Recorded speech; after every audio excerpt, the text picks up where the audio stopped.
ঈদ উদযাপন শেষে ঢাকায় ফিরছেন কর্মজীবীরা। বিস্তারিত জানাতে এই মুহূর্তে কমলাপুর রেল স্টেশনে আছেন সহকর্মী নাজমুস সালেহী, গাবতলী বাস টার্মিনালে আদনান তুর্য এবং চাঁদপুর লঞ্চ টার্মিনালে আছেন সহকর্মী ফারুক আহমদ।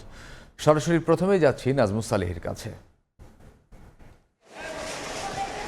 সকাল থেকে যে কয়েকটি ট্রেন কমলাপুর রেল স্টেশনে ফিরে এসেছে তার বেশিরভাগই সময় মতো ফিরলেও কয়েকটি ট্রেন আসলে অনেকটা বিলম্বে ফিরে এসেছে, যে কারণে ফিরতি পথের যাত্রীদের বেশ ভোগান্তি পেতে হয়েছে। বিশেষ করে হাওড় এক্সপ্রেস এবং মোহনগঞ্জ এক্সপ্রেস। হাওড় এক্সপ্রেস 2 ঘন্টা, মোহনগঞ্জ এক্সপ্রেস 3.5 ঘন্টা বিলম্বে ঢাকায় এসে পৌঁছেছে, যেই কারণে সেই ট্রেনগুলোর যে যাত্রী ছিলেন তারা ভোগান্তিতে পড়েছেন। কমলাপুর রেল স্টেশনে এখন পর্যন্ত যেই ট্রেনগুলো ফিরেছে উত্তরাঞ্চলের ট্রেন, সেগুলো যেইভাবে ফিরে গেছে অতিরিক্ত যাত্রী বোঝাই হয়ে, ঠিক সেই ট্রেনগুলো কিন্তু ফিরে এসেছে একইভাবে। বিশেষ করে আমরা নীলসাগর এক্সপ্রেস ট্রেনে দেখেছি ফেরার পথেও কিন্তু ছাদ ভর্তি মানুষ, কিন্তু পূর্বাঞ্চলের ট্রেনগুলো যেভাবে স্বস্তিতে এখান থেকে যাত্রীরা যাত্রা করতে পেরেছিলেন তারা কিন্তু সেই স্বস্তি নিয়ে ফিরছেন। অর্থাৎ পূর্বাঞ্চলের ট্রেনগুলো একদিকে যেমন শিডিউল ঠিক ছিল, অন্যদিকে হচ্ছে সেই ট্রেনগুলোতে আর ফিরতি পথের যাত্রীদেরও আসলে খুব বেশি ভিড়, উপচে পড়া ভিড় ওই অর্থে ছিল না। ট্রেনগুলো বেশ ফাঁকা ফাঁকা, স্বস্তি নিয়েই ফিরতি পথের যাত্রীরা ঢাকায় ফিরেছেন। যারা ঢাকায় ফিরছেন তারা বলছেন বেশ কষ্ট নিয়েই পরিবার পরিজনকে রেখে ঢাকায় ফিরতে তাদের খারাপ লাগছে, কেননা অনেক দিন পর অনেকেই তারা সেই ফিরে গিয়েছিলেন গ্রামের সেই শৈশবের ফেলে আসা মেঠো পথ, বন্ধু বান্ধব, আত্মীয় স্বজন, ঈদগা মাছ, ঈদের নামাজ, আত্মীয় স্বজন সবার সঙ্গে কোলাকুলি, মায়ের হাতের ফিরনি পায়েস, সেই বিষয়গুলো স্মৃতি কাতর তারা হচ্ছেন। বলছেন যে তারা এই কর্মব্যস্ত জীবনে আসলে সেই বিষয়গুলো তাদেরকে আবার স্মৃতিতে নাড়া দিবে এবং সেগুলো তারা আসলে এখানে মিস করবেন। তারপরেও আসলে মানুষকে ফিরতে হয় জীবন জীবিকার তাগিদে, বেঁচে থাকার তাগিদে। যেহেতু এখানে কর্মের ব্যবস্থা, এখানে রুটি রুজির ব্যবস্থা, এখানে তারা ঠিক এভাবেই বলছেন। যদি ফিরতে না হতো তাহলে হয়তো অনেকে বলছেন, এসে অনেকের চোখ আমি ছলো ছলো দেখেছি, কি মিস করছেন যে ফেলে আসছেন, কোন স্মৃতি নিয়ে ঢাকায় আসছেন তা বলতেই অনেকে কিন্তু আসলে ছলো ছলো চোখে মায়ের হাতের রান্নার কথা জানাচ্ছে, বন্ধু বান্ধব শৈশবের ফেলে আসা স্মৃতির কথা জানাচ্ছে। কমলাপুর রেল স্টেশনে যে কয়টা ট্রেন এখন পর্যন্ত ফিরে এসেছে, 2-1টি ছাড়া বেশিরভাগই শিডিউল মেনে ফিরেছে এবং যাত্রীদের যাত্রা, ফিরতি পথের যাত্রাটা বেশ স্বস্তির বলে তারা জানাচ্ছেন। এই ছিল আমার কাছে কমলাপুর রেল স্টেশন থেকে ঈদ যাত্রার সর্বশেষ খবর। সড়ক পথের খবর জানতে যাব রাজধানীর গাবতলী বাস টার্মিনালে, সেখানে অপেক্ষা করছেন সহকর্মী আদনান তুর্য। সকালবেলা থেকে গাবতলী বাস টার্মিনালে মাঝারি ধরনের ভিড় থাকলেও বেলা বাড়ার সাথে সাথে কিন্তু ঢাকায় আসলে ঈদ ফেরত যাত্রীদের প্রবেশ কিন্তু ধীরে ধীরে বৃদ্ধি পাচ্ছে। যেহেতু গাবতলী বাস টার্মিনালটি আসলে অনেক বড় স্থানে অবস্থান করছে, বিভিন্ন পয়েন্টেই কিন্তু বাসগুলো তাদের যাত্রীদেরকে নামিয়ে দিয়ে যাচ্ছে এবং যেহেতু গাবতলী বাস টার্মিনালটি ঢাকায় প্রবেশে একটি খুব গুরুত্বপূর্ণ পয়েন্ট হিসেবে মানুষজনের কাছে পরিচিত, বিভিন্ন জায়গা থেকে দক্ষিণাঞ্চল, উত্তরাঞ্চল থেকে কিন্তু বিভিন্ন বাস থেকে মানুষজন এই স্থানে নামছেন এবং এখান থেকে কিন্তু তারা গাজীপুর এবং উত্তরা যাওয়ার উদ্দেশ্যে বিভিন্ন বাসে করে উঠছেন। এই মুহূর্তে কিন্তু দেখা যাচ্ছে যে বিভিন্ন বাস যেমন বিভিন্ন আলাদা অঞ্চল থেকে প্রবেশ করছে, তেমন ঢাকার যে লোকাল বাসগুলো রয়েছে তারাও কিন্তু এখানে এসে ভিড় জমাচ্ছেন। তার সাথে সাথে ঈদ ফেরত যাত্রীদেরকে নেওয়ার জন্য কিন্তু বিভিন্ন রাইড শেয়ারিং অ্যাপ, এছাড়াও সিএনজি, এদের কিন্তু বেশ ভিড়ের কারণে গাবতলীতে এক ধরনের ট্রাফিক জ্যামের সৃষ্টি বর্তমানে হয়েছে। যেই যাত্রীদের সাথে আমরা কথা বলেছি তারা কিন্তু বলেছিলেন যে তারা বেশ স্বস্তিতেই ঢাকায় প্রবেশ করতে পারছেন, কোনো পয়েন্টেই তেমন কোনো জ্যাম নেই। তবে কয়েকদিন আগে কিন্তু এই রুটে দৌলতদিয়া ঘাটে যে বাস দুর্ঘটনাটি হয়েছিল তার ফলে কিন্তু যাত্রীদের মনে এক ধরনের ভয় বা আশঙ্কা কাজ করছে নিরাপত্তা নিয়ে।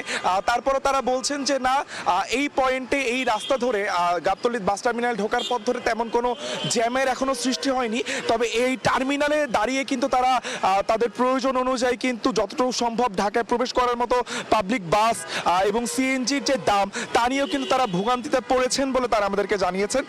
এছাড়াও এই গাবতলীর বাস টার্মিনালে যেসব বাস কাউন্টারগুলো রয়েছে তারা আমাদেরকে জানিয়েছেন যে বেশ কয়েকদিন ধরে কিন্তু 23-24 তারিখে আসলে গাবতলীর ভিড়টি শেষ হয়ে গেছে।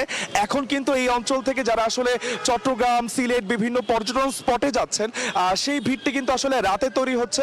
সকালবেলা আসলে অন্যান্য যেসব অঞ্চল রয়েছেন, দৌলতদিয়ার যেসব ঘাট, যে ফরিদপুরের যেসব অঞ্চল রয়েছে সে অঞ্চল থেকে মানুষজন কিন্তু সকালবেলা ঢাকায় প্রবেশ করছেন। এছাড়াও সব মিলিয়ে কিন্তু সকালবেলা থেকে এই অঞ্চলে একটা বৈরী পরিবেশ দেখা যাচ্ছে। তাই আসলে যাত্রীরা বাস থেকে নেমেই কিন্তু যথাসম্ভব ঢাকায় প্রবেশ করার জন্য বা অন্য বাস ধরার জন্য এক ধরনের খুবই তাড়াহুড়া দেখাচ্ছেন। তার ফলেও কিন্তু এক ধরনের নিরাপত্তার শঙ্কা এই স্থানে তৈরি হয়েছে। এছাড়াও যাত্রীদের ঈদ ফেরত যাত্রীদের আসলে সহায়তা করার জন্য যে ধরনের পুলিশ সদস্যদের এই স্থানে মোতায়েন প্রয়োজন তা কিন্তু আমরা দেখতে পাচ্ছি না। বেশ কয়েকটি গুরুত্বপূর্ণ পয়েন্টে ট্রাফিক পয়েন্টে কিন্তু আমরা ট্রাফিক পুলিশদের দেখতে পেয়েছি, কিন্তু যত সম্ভব যেই অন্যান্য মানুষজন প্রয়োজন তা কিন্তু আমরা দেখতে পাচ্ছি না। তার ফলে কিন্তু এক ধরনের ছোটখাটো ট্রাফিক জ্যাম কিন্তু এই টার্মিনালে তৈরি হয়েছে। বেলা বাড়ার সাথে সাথে এই ধরনের সমস্যা কিন্তু আরো বৃদ্ধি পেতে পারে। এই মুহূর্তে চাঁদপুর লঞ্চঘাটে রয়েছেন আমাদের সহকর্মী ফারুক আহমেদ, সরাসরি চলে যাচ্ছি তার কাছে। এবারে ঈদের সবচেয়ে লম্বা ছুটি পেয়েছেন মানুষজন, যে কারণে দীর্ঘদিন তারা বলা যেতে প্রায় 10 দিন গ্রামের বাড়িতে অবস্থান করেছেন। আর সেই গ্রামের বাড়ি ছেড়ে কিন্তু এখন কর্মের প্রয়োজনে কর্মস্থলে ফিরে যাচ্ছেন। তা আমি এই মুহূর্তে আছি চাঁদপুর লঞ্চ টার্মিনালে। ঈগল 3 নামে একটি যাত্রীবাহী লঞ্চে, এটি সকাল 9টায় ছেড়ে যাওয়ার কথা রয়েছে রাজধানী ঢাকা সদরঘাটের উদ্দেশ্যে। যাত্রীরা এবারে অনেকটা স্বস্তির মধ্যে আছেন, কারণ একদিকে লঞ্চে আরামদায়ক ভ্রমণ হওয়াতে, অর্থাৎ এবারে যে পরিবেশটি পেয়েছেন, এবং অন্যদিকে ভাড়া সাশ্রয়ী হওয়াতে, অর্থাৎ বাড়তি কোনো ভাড়া না নেওয়ায় যাত্রীদের মধ্যে যেমনটি স্বস্তি আছে, সেই স্বস্তি নিয়ে যেমনটি তারা কর্মস্থল ছেড়ে গ্রামের বাড়িতে ফিরেছিলেন, আবার ঠিক একই অনুভূতি নিয়ে তারা আবার কর্মস্থলেও ফিরে যাচ্ছেন। তবে এর মধ্যে তারা কিন্তু মিশ্র প্রতিক্রিয়াও জানিয়েছেন। তারা যাত্রীবাহী লঞ্চগুলোতে যেমনটা স্বাচ্ছন্দ্যে যাতায়াত করতে পেরেছেন, তবে সড়ক পথে অর্থাৎ নিজ বাড়ি থেকে যখন লঞ্চ টার্মিনাল পর্যন্ত তারা যাতায়াত করছেন, সেখানে কিন্তু তাদের কিন্তু বাড়তি ভাড়া গুনতে হয়েছে ছোট ছোট যানবাহনগুলোতে। এই নিয়ে তাদের মধ্যে এক ধরনের কষ্ট ছিল।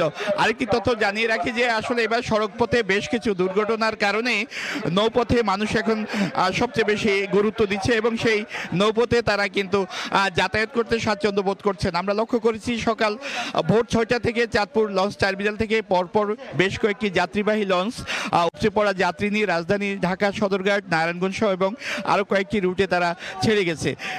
সেই লঞ্চগুলোতে আমরা যে যাত্রীরা ছিল তাদের সঙ্গে কথা বলেছি। তারা বলেছেন যে তারা এখনো পর্যন্ত অনেকটা স্বস্তি নিয়ে কিন্তু তারা লঞ্চগুলোতে অবস্থান করেছেন, এবং তারা যতক্ষণ পর্যন্ত না কর্মস্থলে ফিরে যাবেন ততক্ষণের পর্যন্ত তাদের মধ্যে এক ধরনের আতঙ্ক বিরাজ করছে। কারণ এখন যে আবহাওয়াটা বিরাজ করে কালবৈশাখীর ঝড়, সেই ঝড়ের কারণে কিন্তু যাত্রীবাহী লঞ্চগুলোতে এক ধরনের আতঙ্ক বিরাজ করে। আর লঞ্চ কর্তৃপক্ষ বলেছেন আসলে চাঁদপুর থেকে রাজধানী ঢাকার পথে যে যাত্রীবাহী লঞ্চগুলো যাতায়াত করে থাকে সেগুলো বড় আকারে, সঙ্গত কারণ সেখানে কিন্তু জীবন রক্ষাকারী বেশ কিছু বয়া থাকে, এবং যারা লঞ্চের মাস্টার আছেন তারা বলেছেন যে তারা অনেকটা সতর্কতার সঙ্গে এই লঞ্চগুলো তারা চালিয়ে থাকে। যখন কোনো ঝড় দেখেন বা দুর্যোগপূর্ণ আবহাওয়া দেখেন, তখন পাশের চরগুলোতে তারা সেই লঞ্চগুলোকে নোঙর করার চেষ্টা করেন। এতে যাত্রীদের মধ্যে যেমনটা স্বস্তি ফিরে পায়, একই সঙ্গে কিন্তু তারা যাত্রীদের জীবন রক্ষার জন্য একটা কার্যকর ব্যবস্থা নেওয়ার তারা